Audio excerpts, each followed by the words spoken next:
नमस्कार दोस्तों, welcome to के क्लास। फ्रेंड्स, हम लोग डिस्कस कर रहे हैं बीएड के पेपर असेसमेंट फॉर लर्निंग का unit basic statistics in educational evaluation यानी कि स्टैटिस्टिक्स इन एजुकेशन का बहुत ही interesting and important topic correlation यानी कि सहसंबंध। इसके प्रीवियस वीडियो में हमने कोरिलेशन के meaning, definition, types, coefficient of correlation और इसके नीड्स को बहुत ही बढ़िया तरीके से कवर किया हुआ है, तो आप इसके प्लेलिस्ट में जाकर के इन वीडियोस को देख सकते हैं। इसके प्रीवियस वीडियो में हमने डिस्कस किया था methods for calculation of correlation का एक मेथड स्फीयरमैन कोरिलेशन कोफिशिएंट मेथड, जिसे स्फीयरमैन रैंक डिफरेंस मेथड भी कहा जाता है, यानी कि स्फीयरमैन कोटि अंतर विधि। तो आज हम लोग इसके प्रॉपर्टीज और यूजेस को डिस्कस करने वाले हैं।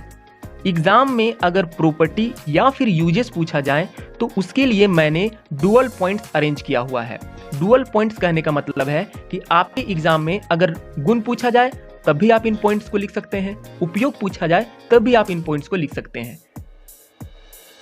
पहला पॉइंट, जब समूह या प्रतिदर्शों का कहने का मतलब है नंबर्स ऑफ वेरिएबल यानी कि चरों की संख्या। तो जब समूह में चरों की संख्या का आकार छोटा यानी कि 30 या 30 से कम हो तब इसका उपयोग करना चाहिए। तो इसका यूजेस यह हुआ कि 30 या 30 से कम जब हमारे पास वेरिएबल्स होते हैं तभी हम इस मेथड का यूज करते हैं। और इस मेथड का गुण क्या हुआ? ये गुण है इसका कि इसमें नंबर्स ऑफ वेरिएबल्स छोटे यानी कि 30 या 30 से कम होते हैं। तो हुआ ना ये डुअल पॉइंट। दूसरा पॉइंट, जब सहसंबंध बहुत थोड़े समय में ज्ञात करना हो। यहां से हमें यह समझ में आ रहा है कि इसका यूज कब करना हो, जब हमारे पास टाइम कम होता है। तो कोटि अंतर सहसंबंध विधि प्रोडक्ट मोमेंट विधि से अधिक बेहतर सिद्ध होता है। और इसका गुण यह है कि कम समय में कोटि अंतर विधि जो है वो सहसंबंध प्रोडक्ट मोमेंट विधि से अधिक बेहतर होती है। तीसरा हमारा पॉइंट है, ऐसे चर जिनका मापन मात्रात्मक रूप से संभव नहीं है उनके मध्य भी सहसंबंध की गणना की जा सकती है।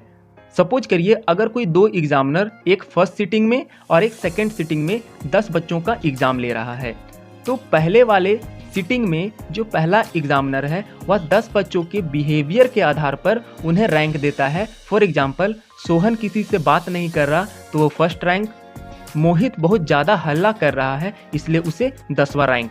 इस प्रकार से अगर पहला एग्जामिनर अपना रैंक 10 बच्चों के बिहेवियर के आधार पर देता है और फिर सेकेंड सिटिंग में दूसरा एग्जामिनर उन्हीं 10 बच्चों का बिहेवियर के आधार पर फिर से रैंक देता है कि मोहित बहुत ज़्यादा हल्ला कर रहा है, इस बार मैं उसे 9 दूंगा।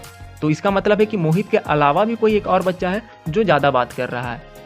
तो इस एग्जाम्पल से मैं आपको यह बतलाना चाह रहा हूँ कि ईमानदारी का कोई भी एक मात्रात्मक रूप प्रकट नहीं किया जा सकता है, लेकिन अगर उसे हम लोग रैंक देते हैं और रैंक डिफरेंट मेथड से उनके बीच एक रिलेशन बताते हैं तब हम क्या कर सकते हैं, उनका कोरिलेशन फाइंड कर सकते हैं कि इस विधि के आधार पर हम लोग मात्रात्मक रूप जहां पर संभव नहीं है वहां पर भी इस सहसंबंध का प्रयोग कर सकते हैं। तो प्रयोग तो समझ में आ गया। और इसका गुण यह है कि रैंक के आधार पर हम लोग किसी भी कंडीशन का मात्रात्मक सहसंबंध प्राप्त कर सकते हैं। चौथा पॉइंट है, सहसंबंध गुणांक की गणना कोटियों यानी कि रैंक के आधार पर की जाती है। कोई भी नंबर दिया हुआ रहता है, किसी भी क्लास के 10 बच्चों का फिजिक्स और केमिस्ट्री में मार्क्स आया हुआ है तो उन मार्क्स के रैंक हम लोग प्रोवाइड करते हैं और रैंक देने के बाद उनके बीच सहसंबंध को ज्ञात करते हैं, यानी कि सहसंबंध गुणांक के लिए हमें रैंक की आवश्यकता होती है। पांचवा पॉइंट, इस विधि से सहसंबंध गुणांक निकालते समय वास्तविक अंकों की शुद्धता आवश्यक नहीं है। तो यहाँ पर आप देख पा रहे होंगे कि मैंने 5 बच्चों का एग्जाम्पल लिया हुआ है, जिसमें से पहले बच्चे का 100, दूसरे बच्चे का 50, तीसरे बच्चे का 75, चौथे बच्चे का 35 और 5वें बच्चे का 40 आया है। तो जो पहला बच्चा है उसे मैंने क्या किया है, पहला रैंक दिया है।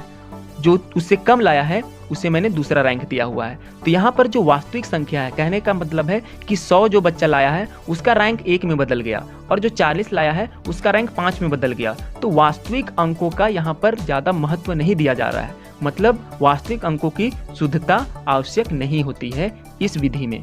तो इसका प्रॉपर्टी यह है कि इसमें वास्तविक अंकों की शुद्धता का कोई महत्व नहीं है, कोई मायने नहीं है। और इसका उपयोग यह हो जाएगा कि वास्तविक अंकों का जब हम लोग को उपयोग नहीं करके सहसंबंध ज्ञात करना है तो कोटि अंतर विधि का ही प्रयोग करना है। छठा पॉइंट, इस विधि से उतने शुद्ध, श्रेष्ठ व विश्वसनीय परिणाम प्राप्त नहीं होते हैं जितने प्रोडक्ट मोमेंट विधि से प्राप्त होते हैं। इसके लिए नंबर्स ऑफ वेरिएबल 30 होना चाहिए। तो यहाँ पर हमें प्रॉपर्टी यह समझ में आ रहा है कि इसका प्रॉपर्टी यह है कि यह प्रोडक्ट मोमेंट विधि से कम विश्वसनीय है, कम शुद्ध रूप हमें प्रदान करता है दो डाटाओं के सहसंबंध का, और इसका प्रयोग यह है कि जब हमें विश्वसनीय मान प्राप्त करना हो और हमारा n = 30 या 30 से ऊपर हो, तब हम लोग प्रोडक्ट मोमेंट विधि का यूज करते हैं। नेक्स्ट हमारा है, इस विधि से प्राप्त सहसंबंध गुणांक का मान प्रोडक्ट मोमेंट विधि द्वारा गुणांक की अपेक्षा कम होता है। तो ये इसका प्रॉपर्टी हो गया कि इसका जो सहसंबंध गुणांक का मान होता है वो प्रोडक्ट मोमेंट विधि से कम होता है। और जब हमें प्रोडक्ट, इसका प्रयोग क्या हो सकता है, जब हमारे पास कोई सहसंबंध गुणांक का मान दिया हो और हमें प्रोडक्ट मोमेंट विधि से कम निकालना हो उसका मान, तब हम लोग सहसंबंध विधि का यूज करेंगे। तो अगर आपको ये पॉइंट्स अच्छे लगते हैं तो आप इसके स्क्रीनशॉट खींच लें और इसके अलावा और भी पॉइंट्स को कमेंट बॉक्स में कमेंट करें, जिससे और विद्यार्थियों को भी इसके अलावा पॉइंट्स मिल जाएंगे। तो अगर आपको ये वीडियो पसंद आया तो प्लीज़ चैनल को शेयर करें, सब्सक्राइब करें। धन्यवाद। जय हिंद।